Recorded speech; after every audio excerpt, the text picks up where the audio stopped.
Hello and welcome. I'm joined today by my dear friend, Brad Littlejohn, who many of you will know as the President Emeritus of the Davenant Institute and also fellow at the Ethics and Public Policy Center. More recently, he has finished writing and in the process of coming out a book called Call to Freedom, Retrieving Christian Liberty in an Age of License. Thank you so much for joining me, Brad. Thanks, Alastair. Pleasure to be here.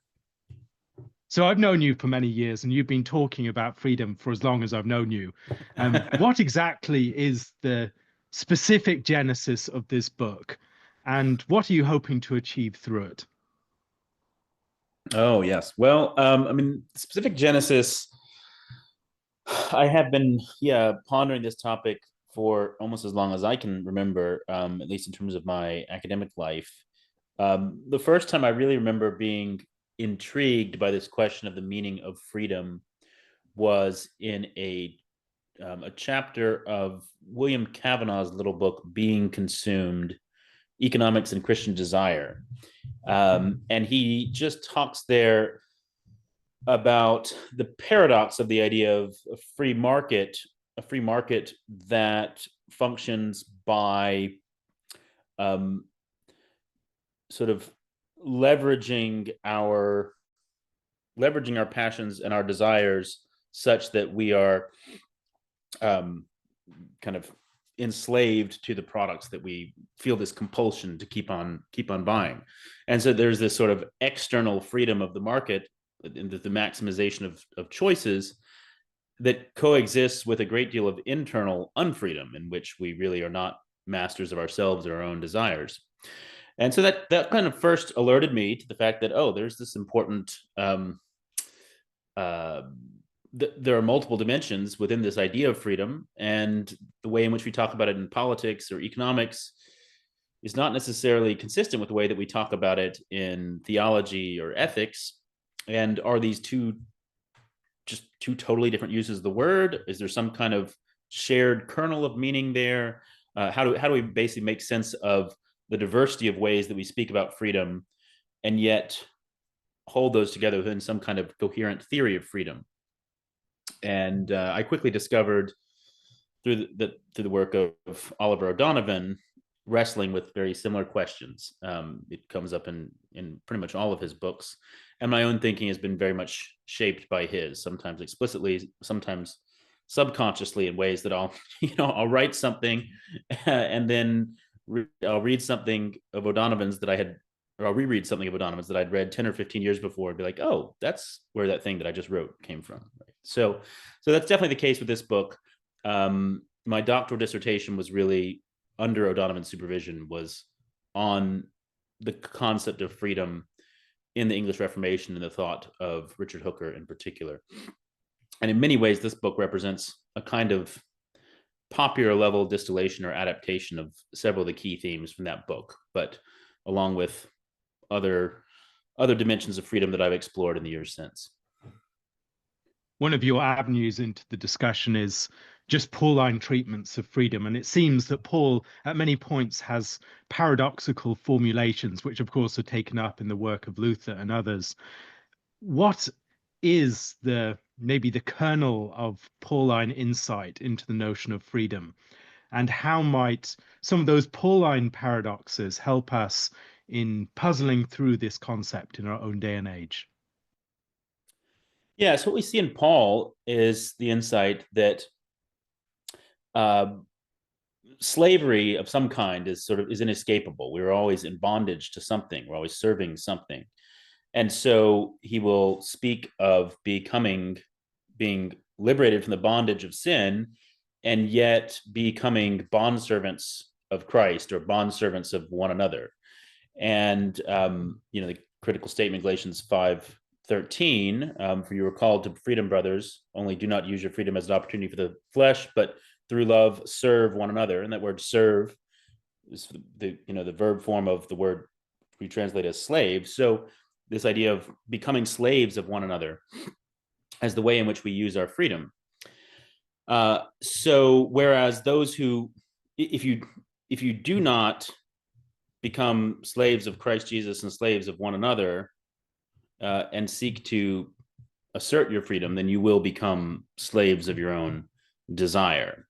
So that's the paradox that you see in Paul, which of course is also kind of reflected in Luther's famous statement, freedom of a Christian. A Christian man is the most free Lord of all, subject to no one. A Christian man is the most dutiful servant of all, subject to everyone.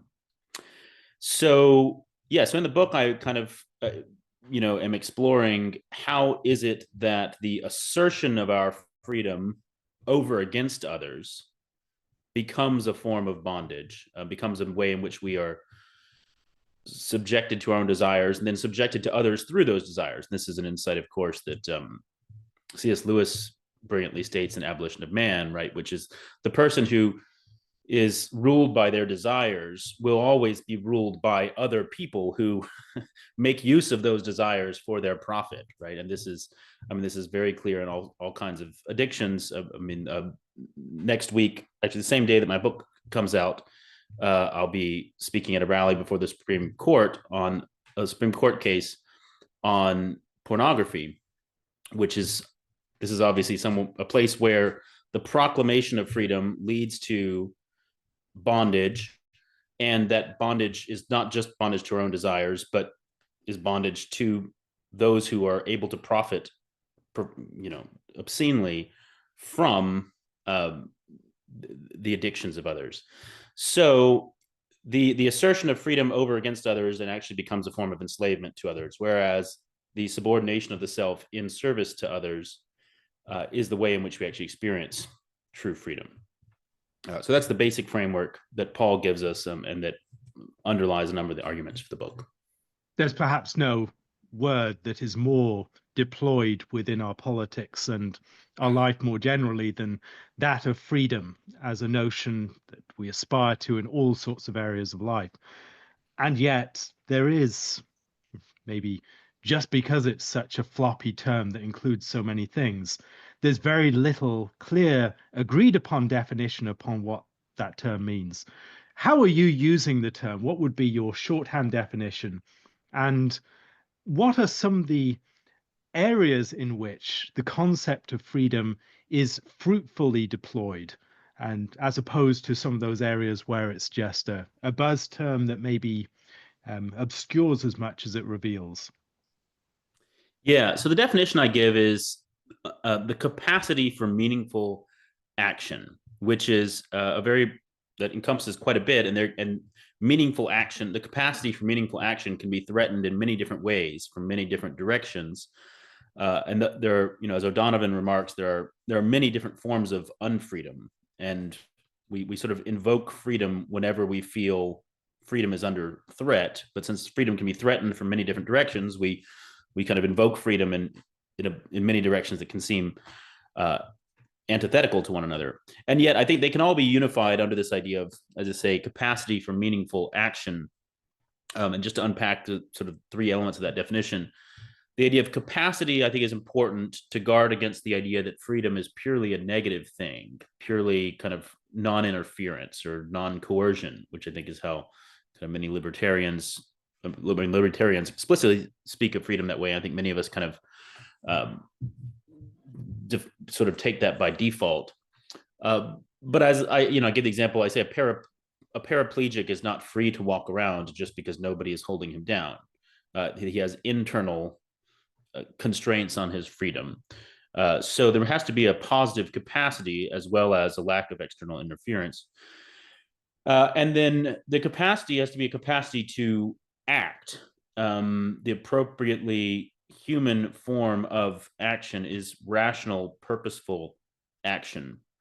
To simply do something thoughtlessly or impulsively or reflexively, we don't see as a manifestation of our freedom.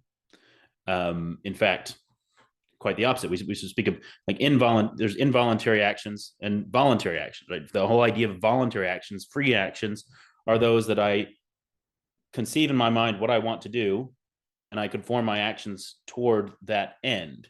And so this highlights the importance of the relationship of the reason, the will, the appetites, such that a freedom to just follow one's appetites is not freedom. It's an animal kind of freedom, not a human freedom. Um, and then the word meaningful. What do I mean by meaningful action? Well, the emphasis there is on the fact that freedom is something that is actually experienced in relation to a community, because we for we desire to act in relation to others. I give the example of free speech, right? So you to assert, if you were dropped me down in the middle of an Amazon tribe where nobody spoke any English, would I might have complete free speech rights, but I wouldn't actually, because none of my speech would actually be effective as speech, the whole purpose of which is to communicate. So only within a context of shared understanding is communication actually possible. Am I free to communicate? And this is true sort of more broadly for all of our actions. If I, if there may be a certain action that's a polite gesture in our culture, that would be a very rude gesture in another culture. And I would quickly, if I found myself in that culture, I would feel this kind of unfreedom, because I wouldn't know how to act. I would start acting one way and realize that all my actions were producing the wrong results, because there weren't shared norms and expectations. And this, I think, is really important for understanding the contemporary crisis of freedom. One of the things I talk about at the beginning of the book is how we talk more and more about freedom now, and yet we seem to be, and in some ways we are more free than any other previous society, and yet we feel unfree.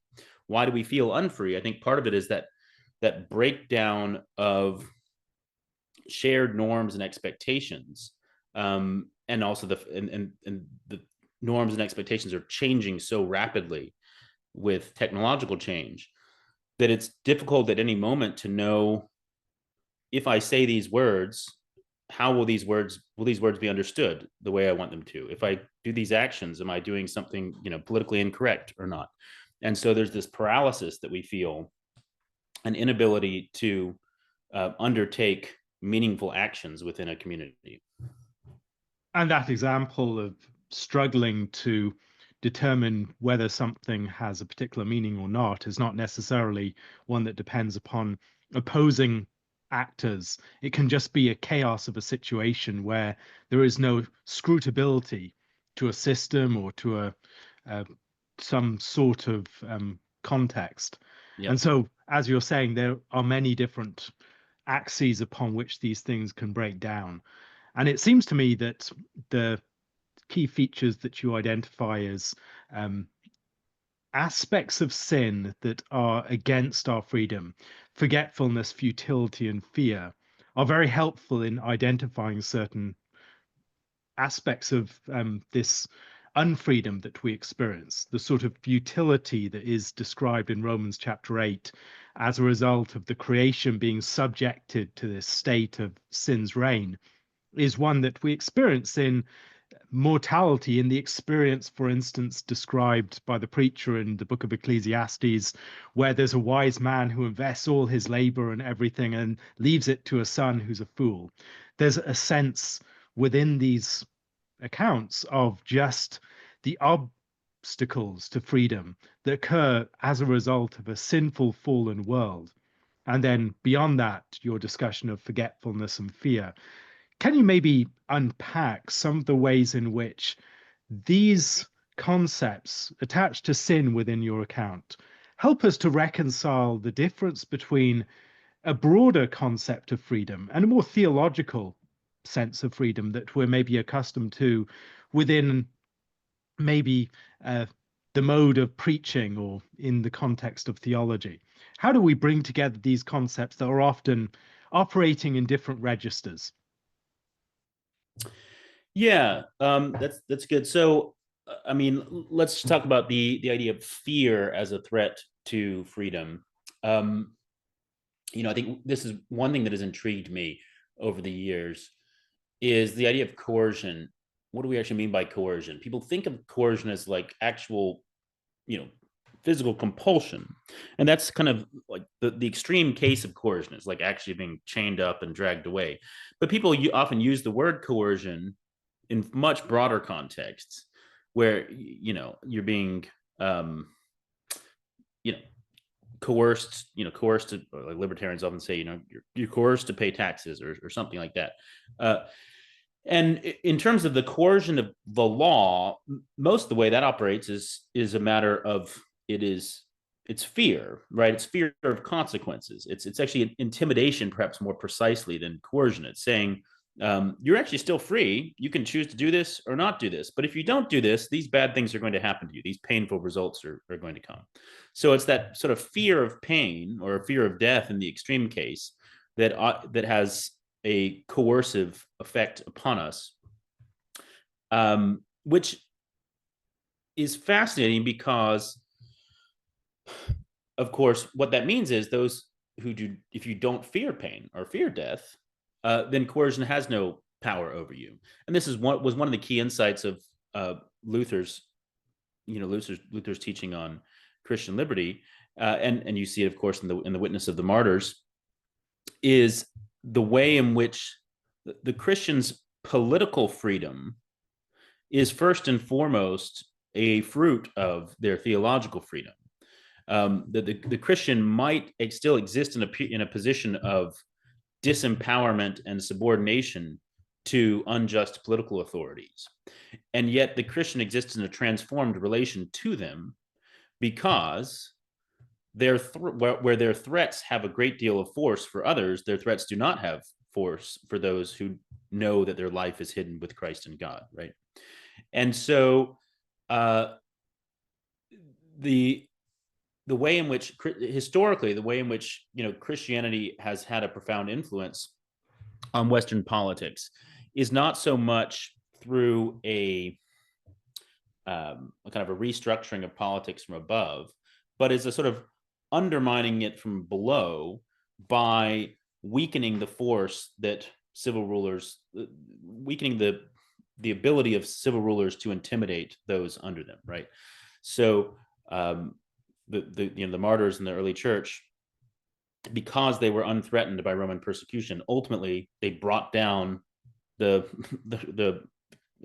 pagan rulers of the Roman Empire through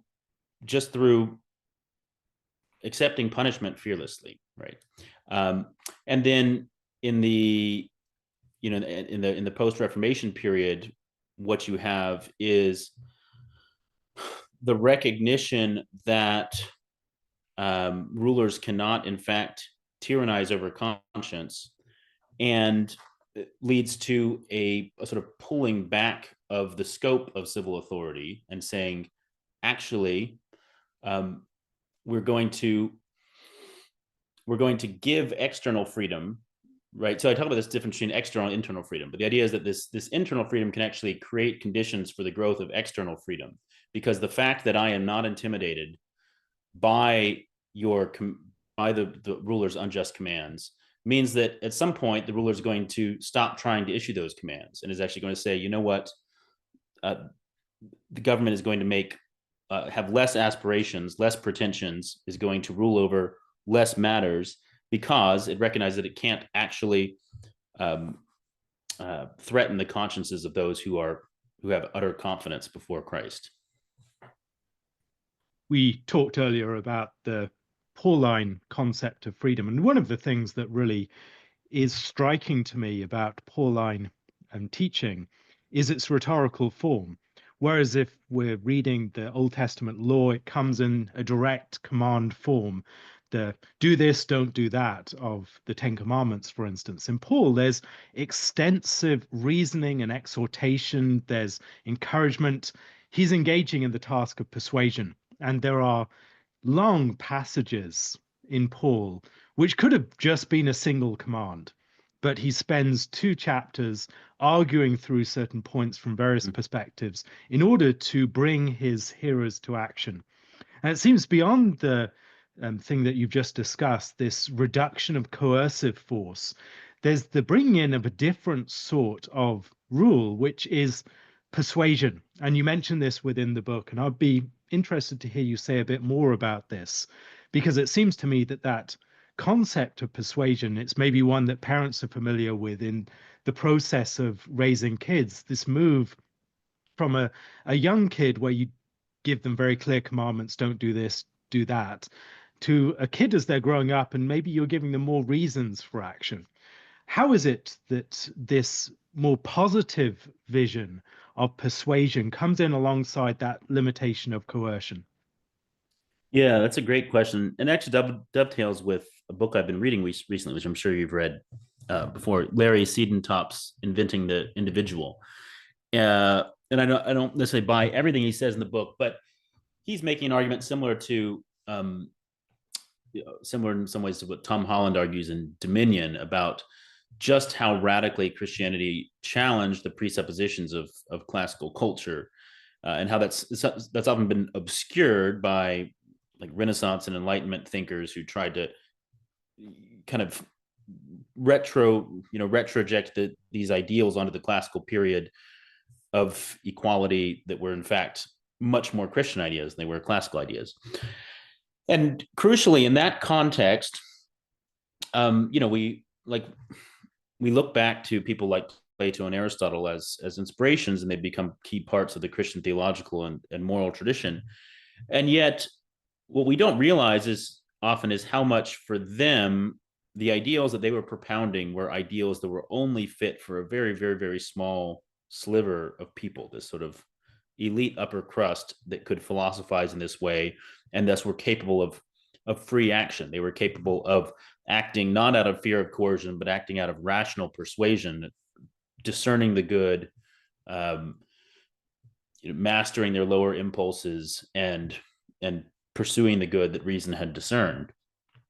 And that was something that was seen as that was the task of philosophy, was to enable that kind of free action, but it was something that was just the nature of the case not going to be available to 99% of the population.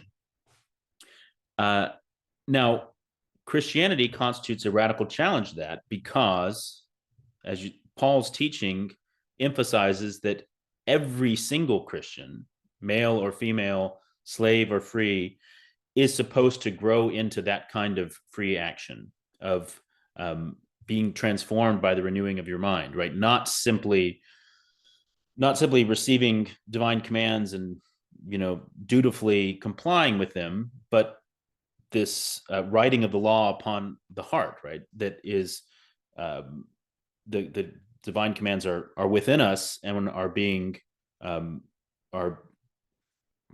being externalized through our own reflection on what they require, what the law of love requires of us in each context. So Paul propounds this ethic that's really very demanding in terms of the kind of epistemic burden that it may place on every individual to not simply blindly obey, but actually freely discern and follow the good. So of course that's an ideal that takes, the reality is, of course, there obviously is still there are teachers and there are learners in the body of Christ. There always are, and there certainly were in Paul's day.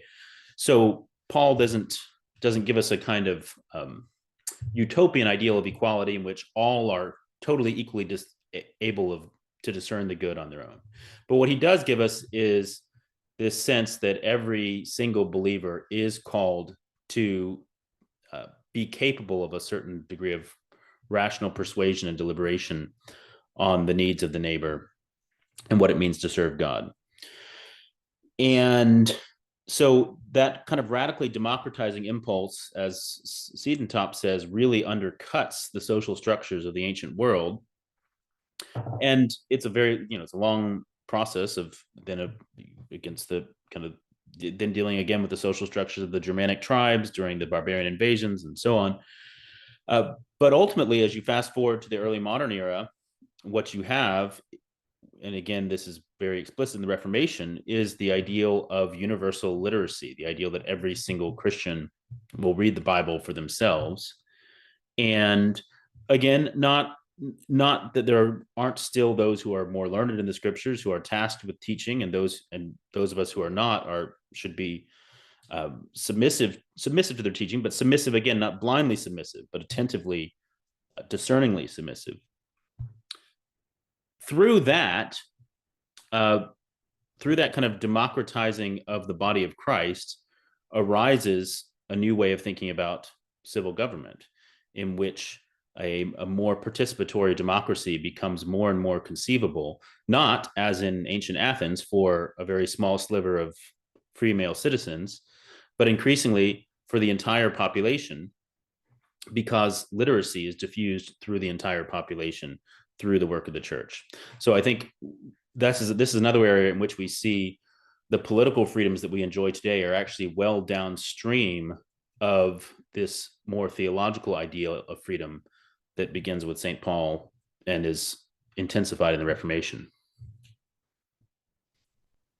It seems that perhaps our concepts of freedom in the modern world are maybe more focused upon the concept of sexuality than anything else.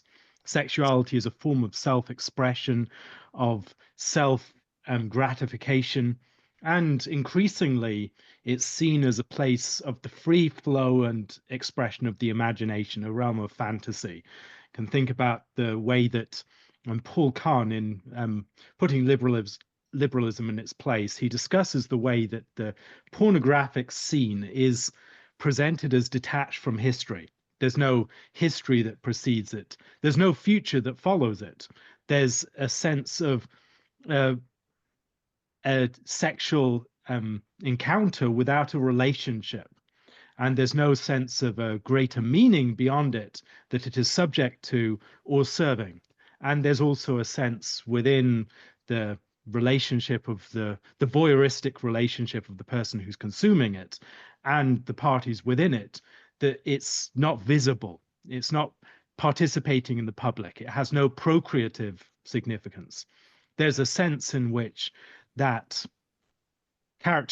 those characteristics of the pornographic scene and of sexual relations more generally in their idealized form in the modern world of license colors so much of our concept of what freedom is, or maybe reveals it. There's a sense in which we're freed from relationship. That's what freedom is, the bonds of expectation, of duty, of responsibility, of visibility to others, the idea that we might be seen and judged. And we need those sort of emotional prophylactics to save us from the other two.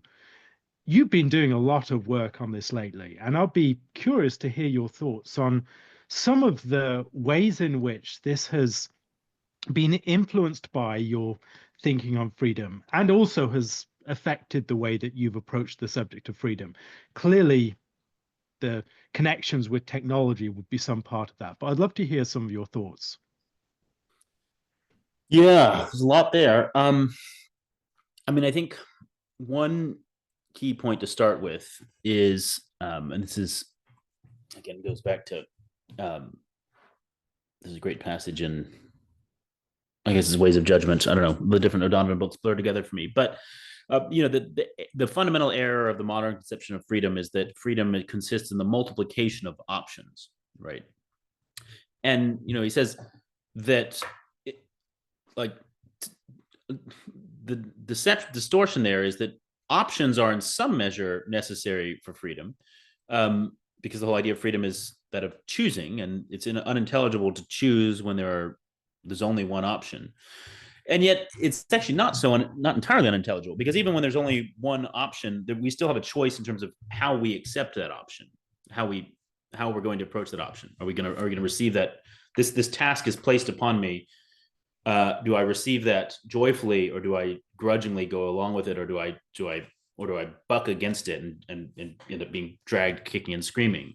And this gets a distinction I draw in the book between inward and outward freedom, right? The idea that even the prisoner in the cell is not totally deprived of freedom, because he still has the inward freedom to decide what to make of his plight, and does he sort of rise above his bondage. So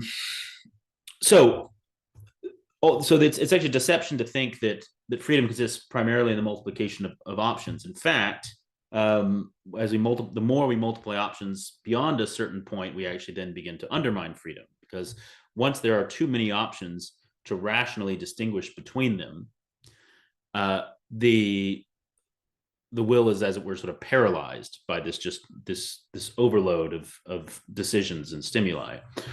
And once paralyzed, once the sort of rational will is paralyzed, then the kind of appetitive will just sort of takes over, right? It's like there are too many options for me to rationally choose between, and so then I just go with wherever the strongest pool of desire is. So the but the in the modern world, what we see is this really taking this idea of the multiplication of options again to this totally self-defeating extreme, where the idea is I want to keep my options as open as possible, which means never in fact choosing, right? Never in fact choosing, because as soon as you choose one option, you have in fact thereby foreclosed the other ones. Now you might open up new ones, and in fact this is where maturity lies in understanding that the foreclosing of options through a choice is going to open up new options down the road, right? That this is the pattern of life, is sacrificing yourself leads to receiving back something greater on the other side of that sacrifice. And in a sense, every act of choice is that death and resurrection, is that dying to all the other options before you in order to pursue this one, and then through that having new options opened up. But we're afraid of going through that death and resurrection, so we never want to ever foreclose any options by choosing one. And so we see this with the deferral of marriage and childbearing, right? That the freedom to marry means the freedom to bind oneself in a committed relationship to one person and forsaking all others. And if you don't want to do that, you're never actually going to be able to experience the gift of marriage. If you want within marriage to still have that sense of optionality, then you're not actually going to, the unique gift of marriage is impossible. So many people now want to go into a marriage with the idea that it's an open marriage, or that they can keep their and pornography offers a way of sort of having your cake and eating it too, right? Okay, you can have monogamy, and yet you can still keep this universe of potential sexual partners open to you. So one of the most interesting things about literature on pornography, and this is something I actually did an essay on this years ago. This is probably the first thing I kind of wrote professionally on this topic, in the Journal of the Society of Christian Ethics, where I argued that the phenomenon of pornography today is not really so much a manifestation of the vice of lust. It's not that lust is absent from it, but lust acts as maybe a sort of intensifier for a more fundamental vice, which is the vice of curiosity. In the medieval sense, curiosity was the disordered search for knowledge, as opposed to studiosity, or studiousness, which was the virtuous source of knowledge. And in curiosity, what we delight in is not actually the enjoying the fruition of the object of knowledge as a good that is desired as such, but what we enjoy is simply the experience of ourself knowing it. That is to say, the object of knowledge is something to be mastered by us, and then we move on to another and another and another. And so there's this constant quest for novelty that never comes to rest in any object. And one of the interesting things about pornography is the idea of these websites is not actually primarily to offer a sexual experience, but is to offer an endless search for an experience, right? Sam James has a great line in his book, Digital Liturgies. The internet is a lot like pornography, right? So it's what we have with online pornography is really just an extreme form of what we have with digital media generally, where the whole design of the interface is to keep you from coming to rest in any one object of desire as a good in itself, and to keep you scrolling on to the next one, flipping through the video, clicking on the next link, et cetera, et cetera, et cetera. So a constant browsing, a restlessness that is a sort of constant stimulation of desire and a deferral of the gratification of desire. So I think what we see there is kind of the modern idea of freedom as endless optionality, sort of taken to its kind of darkest most nihilistic endpoint, where the goal is not even to lust after another woman. It is to have the kind of endless potency of potential lusting, that is the sort of complete opposite of the sexual union as God designed it. This, of course, ties into another area in which the concept of freedom is increasingly encountered and vexed, the experience of technology. And so you've described this in various contexts, the experience that you describe of that constant dissatisfaction and as almost consumptive urge to just find the next thing.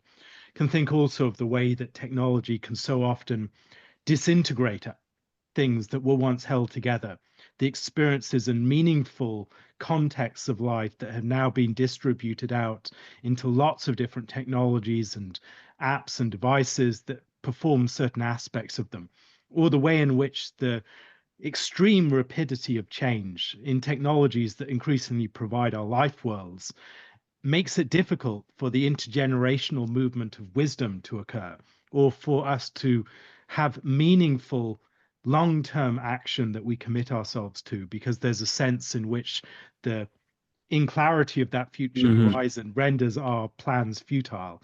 Or we might think about the way that technology, just in the way that it operates in forming these grand systems that we inhabit, establishes a sort of godlike control over us and increasingly render us subject to systems that exceed and transcend any human agency. There's no human being who can just turn off the internet.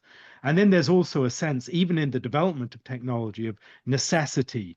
We must develop this, or China will develop it, or inevitability. This is going to happen. Someone's going to do it, and we need to submit to that. Or the sense of control, that once we've got this technology, we can now do this thing, and we are all subject to this new control, the control of surveillance that we all feared so much and talked about so much in the late 90s. You can imagine all these films talking about government surveillance. We take it for granted now and think about the way in which spectacle increasingly adds another level of futility. We're engaged so much in virtual realms that have very little concrete force within the world, and then also the immediacy that leads to a loss of history and a loss of future action. It seems on all these levels that an inability to understand what freedom is part and parcel of our struggle with new technologies.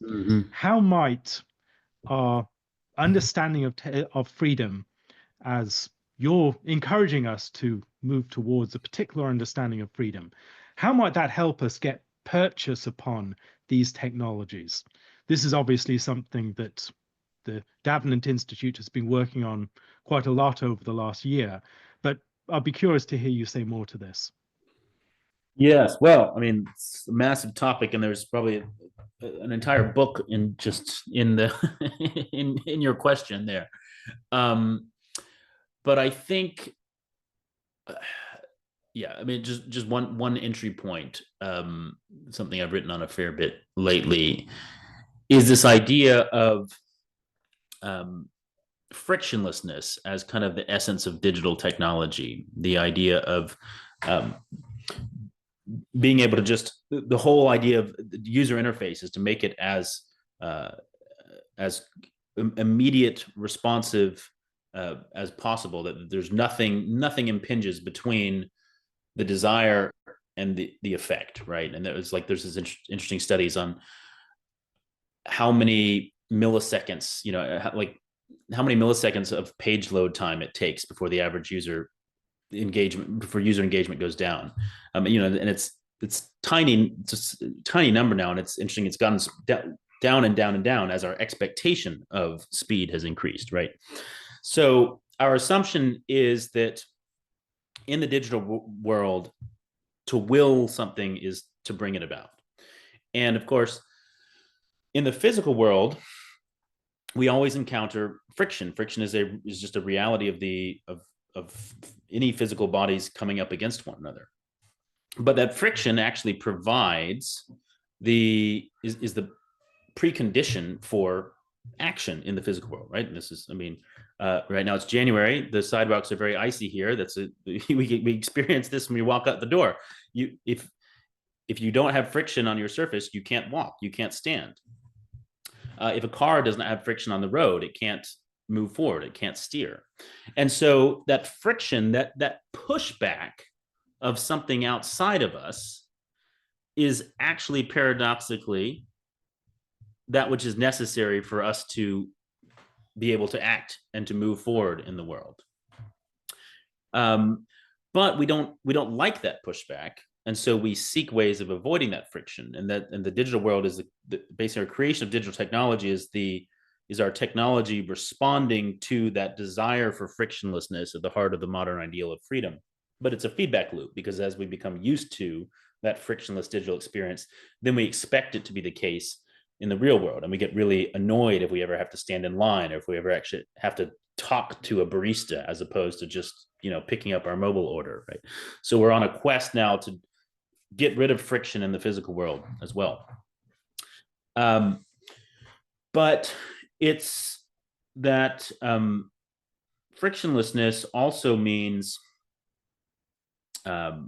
it's the destruction of the possibility of freedom for another reason, because going back to my definition of meaningful action, the ephemerality of everything in the digital world, I think this is one of the reasons why we have this sort of crisis of why we're dealing with such a mental health crisis here, is we don't feel like necessarily that anything we do matters, because the nature of the digital world is, and it's weird, because in some ways, like in the digital world, what any small thing can blow up, and it can become a massive, you could do some little thing that becomes viral, and it matters a huge degree, way more than it would if it happened in the offline world.